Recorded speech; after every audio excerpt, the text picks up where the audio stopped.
Many mistakenly believe that holding liquid assets implies idleness. However, I consider this point of view foolish, for the world has deceived itself into thinking that every dollar must constantly generate a return. The prevailing wisdom says that one must invest every cent and aggressively pursue every opportunity to maximize compound interest. But this is exactly the road that leads to bankruptcy, whereas cash is actually patient and serves as the oxygen necessary for financial survival, often unappreciated until it completely runs out. Having survived numerous financial crises, I realized that liquidity equals life. This lesson was cemented when the stock market crashed in 1973. By 1974, the situation had turned into a financial bloodbath, where those deemed intellectuals in 1968 suddenly looked incompetent. But those holding liquid reserves were not trembling with fear. They were out shopping. Warren and I were buying stocks not out of genius, but because the rest of the world was panic selling.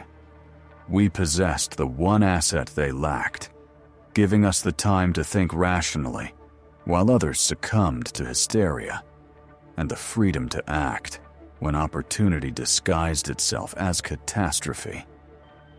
Investors often forget that chasing yields, compelling narratives, and innovations leads to ruin. For markets have a habit of humbling the arrogant. This cycle repeated itself in 2008, when leverage created paper fortunes that vanished. The fundamental problem was not a lack of intelligence, but a lack of cash buffers. For even the sharpest minds cannot withstand a margin call. That is why we at Berkshire have always held billions in reserves. Critics considered this inefficient during bull markets, but it proved flawlessly efficient during panics, allowing us to hold the checkbook while others begged for capital. And this discipline beats desperation every single time. Holding on to funds does not make you miss out on gains. Rather, it allows you to wait for genuine opportunities, since most apparent chances are merely traps. In investing, you cannot swing at every pitch. You have to wait for that slow, clean pitch right down the middle, and only then swing with power.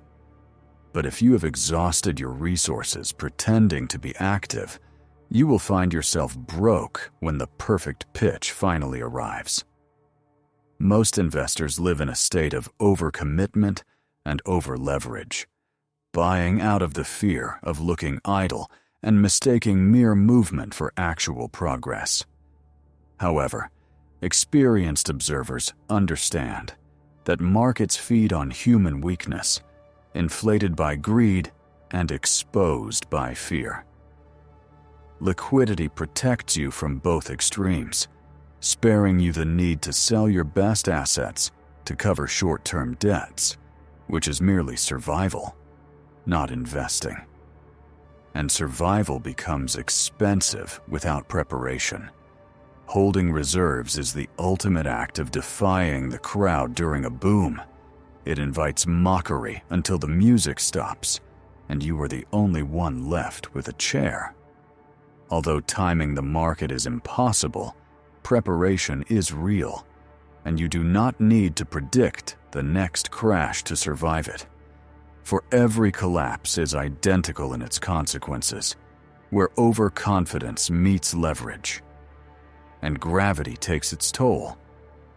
I maintain liquidity, not because I can forecast a storm, but because I know that storms are inevitable.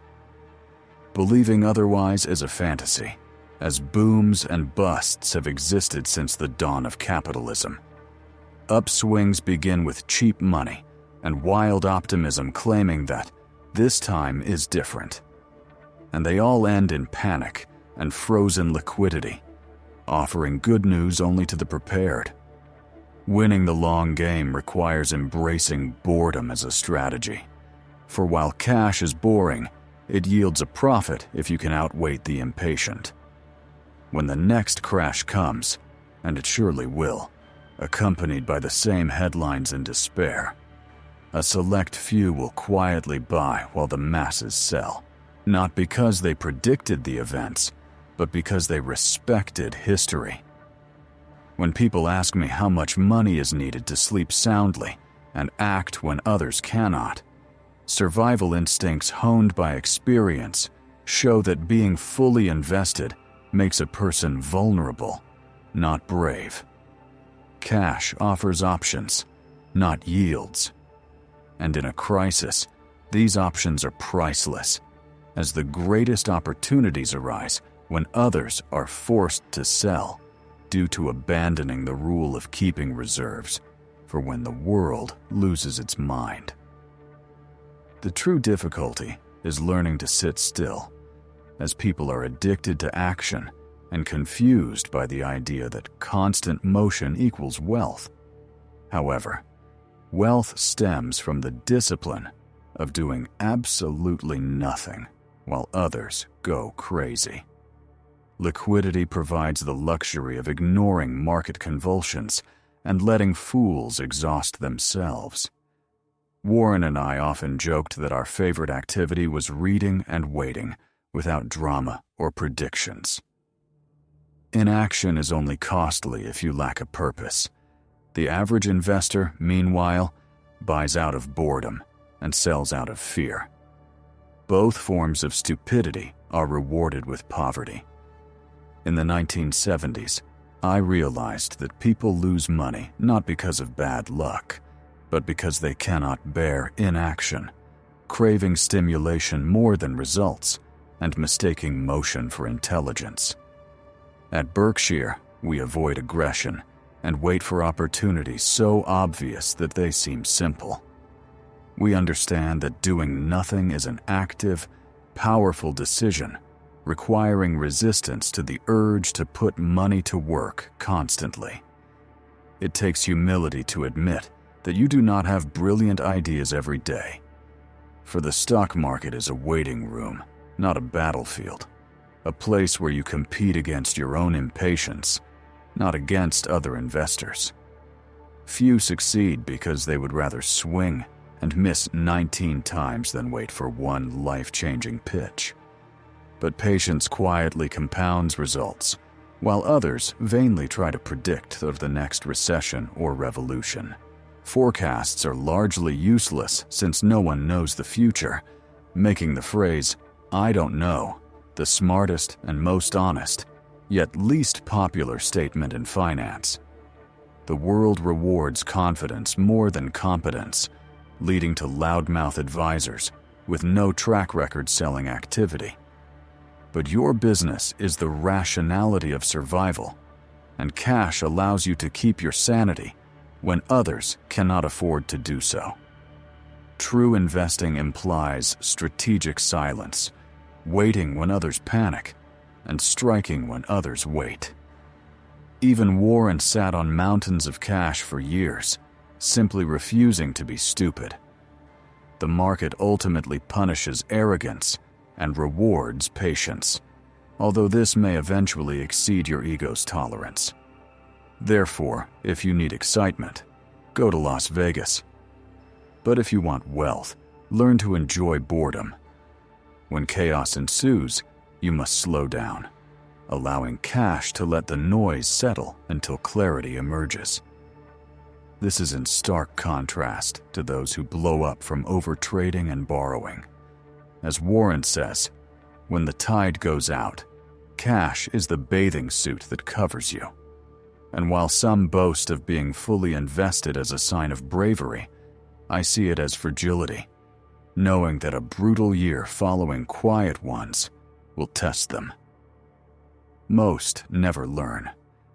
They are lulled by quiet years and the belief that crashes are ancient history, until the next one arrives right on schedule, leaving standing only those who could afford to do nothing. The paradox is that making fewer moves preserves more options, and having more options reduces losses when everything falls apart. Therefore, You must maintain patience alongside cash, otherwise the money will not stick around. Survival is about endurance and knowing when to stay quiet, treating cash not as a shield, but as a weapon for opportunities, not speculation. In rational hands, liquidity is power, but in emotional hands it is just paper waiting to be burned. After almost a century, I know that when fear floods the system, liquidity becomes king and dictates the rules. In 1973, people borrowed money to buy garbage, thinking stocks would go up forever, only to see their portfolios dumped at fire sale prices when margin calls came, while we sat quietly with cash. We did not predict the crash, but we respected the possibility of stupidity. And staying liquid means you do not need to predict the future, only survive it. Rational people embrace uncertainty, while the reckless try to show off. But cash provides the humility to remember that even the best businesses can fail, and the smartest investors can look foolish for a while. You cannot go broke by being patient, but you can by trying to be efficient with every interest-bearing cent. Ironically, this makes that pile of idle money everything when the world crashes. Cash demands nothing, ignores tweets about inflation and the Federal Reserve, and simply waits to act swiftly when opportunity knocks without asking permission. In 1999, we waited out the dot-com mania, and when it collapsed, we went shopping. They cried, repeating the cycle of boom, euphoria, and bust, where the winners are those holding cash at the bottom. A rational investor keeps cash safe and ready, like a loaded gun, not for show, but for use when opportunity is within reach, whereas an emotional investor treats it as a burden they cannot bear. Sometimes the smartest action is inaction, avoiding stupidity long enough for an opportunity to arise, as success lies in staying in the game until the odds tip in your favor.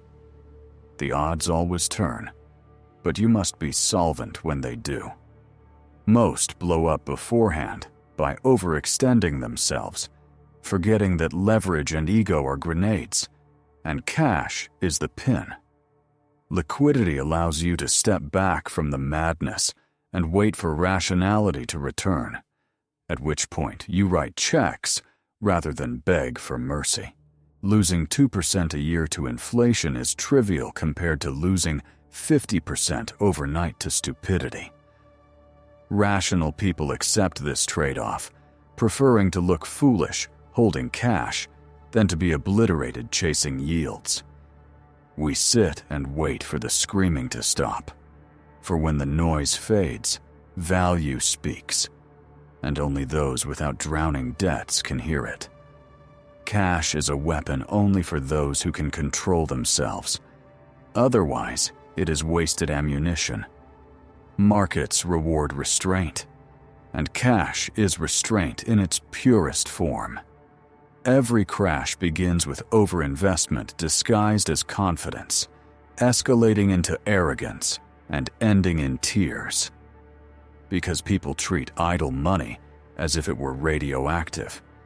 They trap themselves by investing every dollar, eventually selling because they have to, not because they want to. A mistake that I have seen ruin billionaires who lacked flexibility. The problem lies in fragile positioning. You can survive bad decisions, but not forced liquidation. Just look at what happened with long-term capital management in 1998.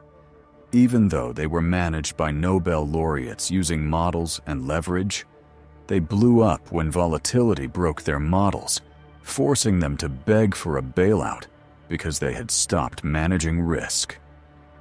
At Berkshire, we held cash to stay alive, understanding that being overinvested is a silent debt to the market. which rarely pays on time. Without a safety cushion, small tremors feel like earthquakes. I have seen efficient CEOs lose companies overnight because efficient actually meant naked. Resilience keeps you in business, and being fully invested provides extra risk, not extra points. The market cares about your solvency when everything is falling, revealing who prepared for winter. Sitting in cash is better than sitting in a panic, and overinvesting is like overeating. It feels good until the damage forces you onto a diet of forced liquidation. Just like in the 2008 crisis, companies that maximized shareholder value through stock buybacks were left without chairs when the music stopped, while we were buying businesses for half price simply because we avoided stupidity.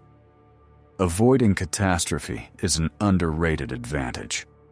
Overinvesting is tempting in good times, but it punishes when the tide turns. Therefore, you do not have to play every inning. You just need to be present when others leave the field. Cash buys time, opportunities, and sanity, whereas being fully invested creates a dependence on the market's mood. A rational investor seeks flexibility, keeping a fire extinguisher not because a fire is expected daily, but because when it happens, there will be no time to buy one. Those who go all in are ticking clocks, hoping for perfect weather in a stormy world. And the psychological cost of leverage clouds clear thinking. Cash buys clarity, while overinvesting buys anxiety that leads to ruin. Owning cash buys independence, keeping you alive when others collapse under the weight of overconfidence. You only truly know yourself as an investor when your portfolio drops by 50%. Crashes test character, revealing whether your conviction was discipline or merely borrowed confidence. In 1974, investors were destroyed by their own panic and inability to sit still. They sold because they couldn't bear the pain, as fear makes smart people do stupid things. Cash is the antidote that keeps you calm and allows you to think, which is the rarest luxury amidst chaos. Wealth is about minimizing regrets, not just maximizing profits. Reactions ruin people more than crashes do, as fear spreads like a virus. But character means sitting through the chaos without flinching and watching opportunities emerge. In every crash, forced sellers who thought the risk had vanished hand over their assets to patient buyers who knew the risk never left. We respected crashes for cleansing the system and rewarding the disciplined. In 2008, those who boasted about leverage begged for liquidity, blaming unprecedented events that had simply been forgotten, for memory is short and ego is long. We repeat the lessons. Do not borrow to invest, do not overpay, and always hold cash. Preparation is a mindset, not a spreadsheet. Temperament is built through humility, often learned by watching the market ignore your brilliance, as it did during the dot-com mania, where visionaries became job seekers by 2001. Markets strip away illusions, exposing who was thinking and who was merely hoping. And when hope evaporates, character remains in the form of cash reserves and conservative decisions. In a panic, cash allows you to smile as you watch impossible prices become irresistible. A reward for restraint that lets you buy the future at a discount. Crashes reveal who deserves to be rich. The test lies in how little you lose and how calm you remain when everything is burning. Because wealth simply transfers from the emotional to the rational. I have spent my life on the rational side. Patience feels expensive and agonizing when you hold cash, while others brag, waiting in silence as the market rewards noise. You are laughed at until you are proven right, and even then, all you get is silence. Yet, the patient quietly win in the long run, despite the world's temptations to spring into motion. People chase and trade, calling it a strategy, while the patient investor waits for reality to catch up with value, which is the very discipline of waiting for rationality to return. At Berkshire, we refused to buy into stupidity even when it was fashionable, looking old-fashioned during the tech bubble. But we were not annihilated when it burst. Patience costs temporary humiliation, but makes you look brilliant later. Most prefer social survival, losing money with the crowd rather than looking wrong alone. Patience protects both capital and sanity, allowing you to observe from a position of strength because you planned to wait, which is endurance, the most underrated advantage. The market tests patience before rewarding it. Even I felt the temptation in the 1950s, 70s, and 90s. But the trick is to remember that bubbles simply inflate until they no longer can. When they burst, everyone claims foreknowledge. Patience is the absence of the need for that comfort or public validation. It is the need to be ultimately right, which cash makes possible. The impatient say that time is money, but the patient know that time is leverage. Holding cash until stupidity becomes cheap, that is the strategy.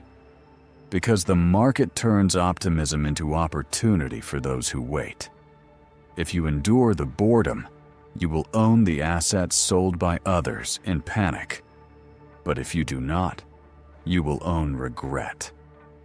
True wealth is built on years of inaction and unmade decisions. Patience builds empires, and often looks like luck or perfect timing to observers. But it is simply waiting while others rush. It pays off in peace, longevity, and survival.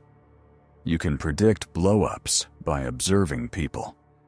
When barbers are giving tips and easy money is the topic of discussion, it is the warning siren of greed disguised as optimism. Greed hides fragility, as seen in the late 1960s, late 90s, and 2006. The delusion is always the same. This time is different. The most expensive sentence in history. When everyone is greedy, hold your fire and your cash, waiting for gravity to do its job. Warren and I made more money doing nothing during booms than by trading, because we understood the math of madness. When prices detach from reality, they crash, exposing geniuses as mere lucky winners. We held cash and refused to buy, ignoring the laughter that eventually stopped when portfolios were halved. Prosperity makes people careless and arrogant, blinding them to risk. In the 2006 real estate mania, people flipped houses and took on unmanageable loans, creating a chain of fools. The cash-strapped went bankrupt when the music stopped, for greed destroys itself. Over time, holding cash during a boom feels as uncomfortable as holding your breath underwater, but it guarantees survival. Let others prove their smarts by spending, while you prove your discipline by saving. Discipline always wins in the long run. Many confuse volatility with opportunity, buying high and selling low. You do not have to play this game. You just need to stand still while others make mistakes, using cash to say no until the odds become favorable. Fortunes are made in bear markets, but prepared in bull markets. Choosing greed leads to ruin, So remember that opportunities arrive quietly when fear replaces greed. Cash buys freedom from pressure, stupidity, and noise, allowing you to wait without having to explain why you aren't following the herd. True wealth is measured by how long you can survive doing nothing. Cash provides that window, whereas those without it are slaves forced to act. Most investors are hostages to their portfolios, constantly checking prices, but cash frees you from the addiction that kills judgment. In 1973, having liquidity allowed us to discuss prices, while others discussed fear. Freedom is not the absence of fear, but the absence of the need to be fearless. If you desperately need the market to go up, you have already lost. We cared more about control than applause, knowing that leverage amplifies stupidity, while cash limits losses. You will never regret having liquidity when others are suffocating. Great businesses fail not because of flawed ideas, but because they ran out of the time that cash buys. Being liquid allows you to think slowly, where wisdom resides, unlike the broke, who are forced to act quickly. Optimizing every cent leads to fragility, whereas idle cash guards independence. Cash is a silent partner that preserves your sanity, buying the right not to act until it truly matters. Using it wisely is harder than merely holding it. It is ammunition fired only when the shot counts. Usually, this is when opportunity arrives wrapped in fear, and headlines scream about the death of capitalism. In 1974 and 2008, we bought when no one else wanted to, because liquidity is required to act rationally when the world cannot. The art lies in knowing when not to use it, resisting the temptation to spend, since discipline dies one rationalization at a time. Spend only when the opportunity is obvious and the risk is acceptable. True opportunity screams when the world is too terrified to listen. Otherwise, keep your wallet closed, for if an investment feels comfortable, you are late. But if it feels terrifying, you are probably early. Cash demands discipline to avoid expensive mistakes. Holding it tests patience, and using it tests character. A rational investor uses cash to outlast the crowd, passing on opportunities until the price is right, and then pulling the trigger calmly and without hesitation. If you wait long enough, all you need is cash and courage, not luck. Money and character are one and the same, and how a person handles cash reveals their true nature. The wise hold cash with respect, treating it as a mirror of temperament. Having enough acknowledges that you know things will go wrong, which is the realism necessary for survival. The young call cash a waste, but those who have seen crashes appreciate its quiet power.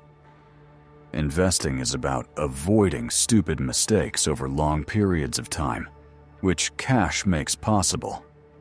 It buys time and allows you to think, serving as a moral advantage in a world addicted to urgency. Intelligence without restraint is simply ego, and I would rather be a boring guy with cash than a smart guy who lost everything.